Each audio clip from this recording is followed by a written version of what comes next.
Assalamualaikum warahmatullahi wabarakatuh. Perkenalkan, nama saya Theodora Jayawardani dengan NIM akhir 24. Di sini saya dari kelas Kimia A akan menjawab secara lisan terkait pertanyaan UTS dari Sejarah Peradaban Islam dari Pak Munir. Oke, jadi untuk pertanyaan pertama saya akan bacakan. Jelaskan tujuan mempelajari mata kuliah Sejarah Peradaban Islam (SPI) dalam konteks pembentukan identitas keislaman dan penguatan wawasan sejarah. Oke, jadi tujuan dari mempelajari SPI yaitu agar kami sebagai mahasiswa dapat mengetahui asal usul, terus kayak nilai perjuangan, serta dapat memperluas wawasan kami dalam sejarah dari umat Islam yang terdahulu sejak masa kenabian, kekhalifahan, atau sampai penyebaran Islam ke wilayah-wilayah seperti itu. Kemudian akan saya lanjutkan dengan pertanyaan kedua, yaitu jelaskan secara ringkas bagaimana proses dakwah Rasulullah SAW di Mekkah serta strategi yang digunakan selama periode Mekkah. Sebutkan dan jelaskan perubahan-perubahan penting yang dilakukan Rasulullah SAW dalam dakwahnya di Mekkah, baik dari sisi pendekatan maupun isi pesan dakwahnya. Oke. Jadi pada masa Nabi itu kan melakukan dakwah dalam dua tahap. Yang pertama itu tahap sembunyi-sembunyi dan yang kedua itu adalah tahap terang-terangan. Nah, pada tahap sembunyi-sembunyi ini strategi Rasulullah itu dimulai dari menerima wahyu di Gua Hira, dan strateginya itu Nabi menyebarkan ajaran Islam hanya ke ahlul baitnya saja atau ke keluarganya saja, seperti itu. Kemudian pada tahap yang terang-terangan itu Nabi Muhammad mulai menyebarkan ajaran Islam ke semua orang, seperti itu. Dan untuk perubahan penting yang dilakukan Rasulullah SAW ketika berdakwah itu pada tahap sembunyi-sembunyi itu Rasulullah itu pendekatannya terbentuk kelompok-kelompok kecil yang dapat menerima ajaran Islam. Sedangkan pada tahap yang terang-terangan itu Nabi dapat menyebarkan ajaran Islam dengan tegas dan dapat menghadapi perdebatan yang ada pada saat itu. Gitu. Oke, kemudian pertanyaan yang ketiga, apa saja sebab-sebab utama yang mendorong Rasulullah SAW hijrah ke Madinah? Jelaskan pula langkah-langkah penting yang dilakukan Rasulullah dalam membangun masyarakat Madinah yang plural. Oke. Jadi sebab-sebab utama yang mendorong Rasulullah itu hijrah ke Madinah karena Rasul itu sudah dianiaya dan diancam oleh kaum Quraisy yang ada di Mekkah. Sedangkan di Madinah, kaum Madinah itu bersedia untuk menerima Rasul serta ajaran yang dibawa oleh Rasul. Nah, kemudian jelaskan langkah-langkah penting yang dilakukan Rasulullah saat hijrah ke Madinah itu, yaitu Rasulullah menyatukan kaum Ansor dan Muhajirin. Kemudian Rasulullah juga membuat piagam Madinah, dan yang terakhir Rasulullah itu memusatkan semua aktivitas penting ke masjid, seperti itu. Kemudian pertanyaan yang keempat, jelaskan model-model pemilihan kepemimpinan pada masa Khulafaur Rasyidin dan sebutkan capaian-capaian penting masing-masing khalifah. Oke. Jadi pada masa Khalifah Abu Bakar itu, Khalifah Abu Bakar ini dipilih dari musyawarah yang diadakan oleh kaum Muhajirin dan Ansor di Saqifah Bani Sa'idah. Nah, kemudian pencapaiannya itu Abu Bakar dapat membukukan Al-Quran menjadi satu naskah, seperti itu. Kemudian pada masa Umar bin Khattab ini dipilih karena wasiat dari Abu Bakar pas Abu Bakar itu sakit. Nah, kemudian pencapaiannya dari Umar bin Khattab ini yaitu dapat memperluas wilayah kekuasaan Islam dan membangun banyak sarana-sarana yang bagi umat Islam, seperti itu. Dan untuk Utsman bin Affan itu dipilih menjadi khalifah dari musyawarah yang dihadiri oleh 6 orang yang terkenal itu. Kemudian pencapaian pada masa Utsman bin Affan itu dapat membakukan naskah Al-Quran dan dibagikan ke wilayah-wilayah serta dapat melanjutkan perluasan wilayah Islam. Kemudian yang terakhir itu ada Khalifah Ali bin Abi Thalib. Ali itu dipilih menjadi khalifah karena desakan dari umat Islam setelah wafatnya Utsman bin Affan, dan pencapaian yang dicapai pada masa Ali bin Abi Thalib itu dapat menegakkan kembali prinsip keadilan dan kesetaraan antar umat Islam, seperti itu. Kemudian yang pertanyaan yang kelima, apa penyebab utama terjadinya perang sivil? Jelaskan apa itu peristiwa tahkim, siapa saja yang terlibat, dan dampak negatif apa yang muncul pasca tahkim tersebut terhadap umat Islam. Oke. Jadi penyebab utama terjadinya perang sivil itu karena adanya konflik antara Muawiyah dengan Ali bin Abi Thalib tentang kematian Utsman bin Affan. Kemudian peristiwa tahkim itu adalah peristiwa di mana ketika peperangan terjadi, pihak Ali itu sudah unggul, sedangkan pihaknya Muawiyah ini terpojok. Alhasil salah satu pasukan Muawiyah itu mengangkat Al-Quran di ujung tombaknya dan meminta perselisihan ini itu diselesaikan dengan cara tahkim atau dengan cara tidak melalui peperangan, seperti itu. Kemudian pihak-pihak yang terlibat dalam peristiwa tahkim itu sendiri, dari pihak Ali itu ada Abu Musa al-Asy'ari, dan dari pihak Muawiyah itu ada Amru bin Ash. Dan apa tadi terakhir itu,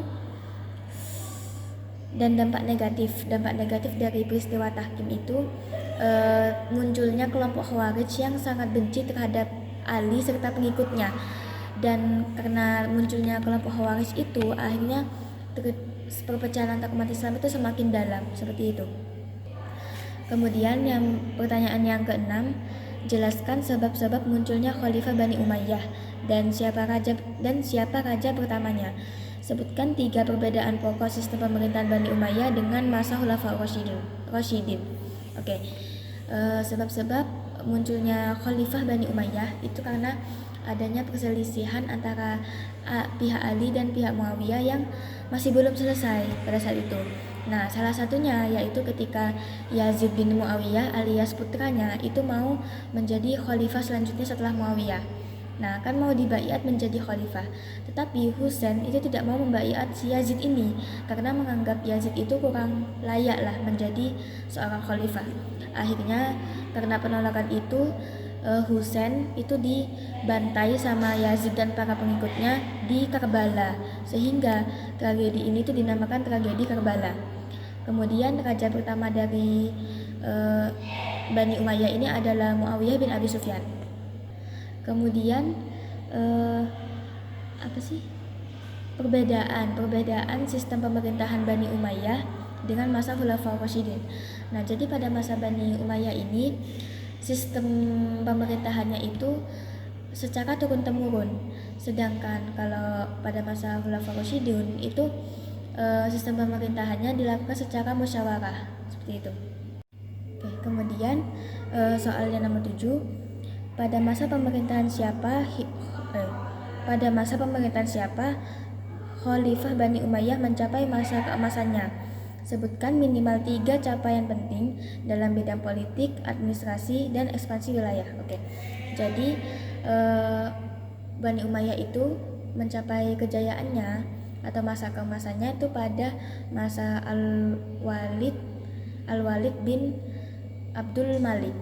Kemudian pencapaian-pencapaian yang dicapai pada saat masa kejayaan itu ketika di bidang politik itu adalah memperkuat kestabilan negara, terus menyusun struktur negara yang lebih teratur lagi, dan menjalin hubungan baik dengan para masyarakat. Kemudian pencapaian pada bidang administrasi itu dapat membangun lembaga-lembaga khusus keuangan, terus dapat membagukan penggunaan bahasa Arab, serta mencetak nama uangnya sendiri. Sedangkan di bidang ekspansi wilayah itu Bani Umayyah dapat melanjutkan perluasan wilayah, terus dapat memperluas jangkauan kekuasaan wilayah Islam, serta dapat memperkuat pertahanan wilayah Islam, seperti itu. Kemudian soal yang ke-8, sebutkan dan jelaskan faktor-faktor yang menyebabkan keruntuhan khilafah Bani Umayyah. Jelaskan pula peran oposisi politik dalam proses keruntuhan tersebut. Oke. Jadi faktor-faktor yang menyebabkan keruntuhan Khalifah Bani Umayyah itu karena sistem pemerintahan itu tertutup, jadi tidak terbuka terhadap masyarakat, dan itu tertutup gitu. Dan sistem pemegangan kekuasaannya itu dia secara turun-temurun, bukan melalui musyawarah. Dan pastinya banyak tindakan sewenang-wenang dari beberapa para pejabat, beberapa pejabat seperti itu.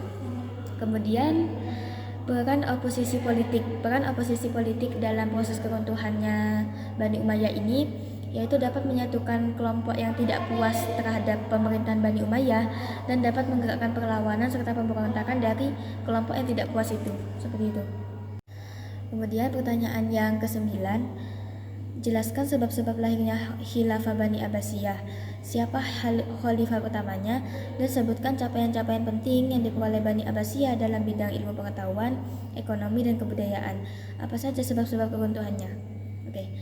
Jadi sebab-sebab lahirnya khalifah Bani Abbasiyah ini yaitu karena adanya kelompok yang tidak puas terhadap sistem pemerintahan khalifah Bani Umayyah tadi itu, dan sehingga dan melemahnya melemahnya kekuasaan Umayyah tadi itu membuat munculnya Bani Abbasiyah.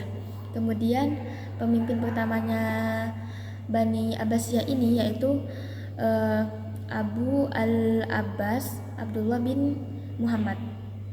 Dan beberapa pencapaian yang dicapai oleh Bani Abbasiyah ini yaitu yang pertama ada berdirinya Baitul Hikmah, kemudian munculnya ilmuwan-ilmuwan yang terkenal, ilmuwan-ilmuwan Islam yang terkenal, kemudian pengelolaan sistem uang yang lebih teratur, dan adanya perkembangan bahasa Arab, dan masih banyak lagi. Kemudian apa tadi yang terakhir? Sebab-sebab keruntuhannya Bani Abbasiyah itu runtuhnya Bani Abbasiyah ini karena terjadinya perselisihan dan perpecahan antar umat. Kemudian munculnya kekuatan lokal yang dapat berdiri sendiri, dan itu mempengaruhi kelompok-kelompok militer seperti itu. Kemudian yang terakhir nomor 10, jelaskan perbedaan sistem dan strategi pemerintahan Khalifah Bani Umayyah dan Abbasiyah, serta sebutkan kelemahan dan kelebihan masing-masing kekhalifahan tersebut. Oke, jadi perbedaan sistem dan strategi dulu ya. Nah, kalau Bani Umayyah itu sistemnya itu pusat pemerintahnya kan ada di Damaskus. Terus pendukungnya itu hampir semuanya itu adalah suku Arab. Kemudian sistem pemerintahnya ini lebih fokus ke perluasan wilayah. Sedangkan Bani Abbasiyah itu pusat pemerintahnya kan ada di Baghdad, Irak, dan masih banyak lagi ya. Dan dia itu mendapat dukungan dari berbagai golongan, baik itu dari Arab ataupun non-Arab. Kemudian sistem pemerintahnya itu lebih fokus ke perkembangan di dalam negeri, seperti itu. Kemudian apa tadi? Kelemahan dan kelebihan. Yang pertama Bani Umayyah dulu. Kelebihannya itu dia itu dapat memperluas wilayah, terus dapat menyatukan wilayah yang beragam-ragam, serta dapat menetapkan bahasa Arab sebagai bahasa resmi. Kemudian kekurangannya yaitu terjadinya diskriminasi terhadap kelompok non-Arab, dan dia terjadi konflik internal. Sekarang ada Bani Abbasiyah, itu kelebihannya dapat menciptakan sistem administrasi yang lebih teratur lagi dan lebih adil kepada masyarakat. Kemudian kekurangannya itu wilayah kekuasaannya itu kan sangat luas ya, sehingga sulit untuk dikontrol, dan terjadinya perselisihan antar kelompok dalam pemerintahan itu terjadi banyak perselisihan lah istilahnya gitu. Mungkin itu saja karena ini sudah pertanyaan terakhir dan sudah saya jawab semua. Terima kasih telah menyimak. Wassalamualaikum warahmatullahi wabarakatuh.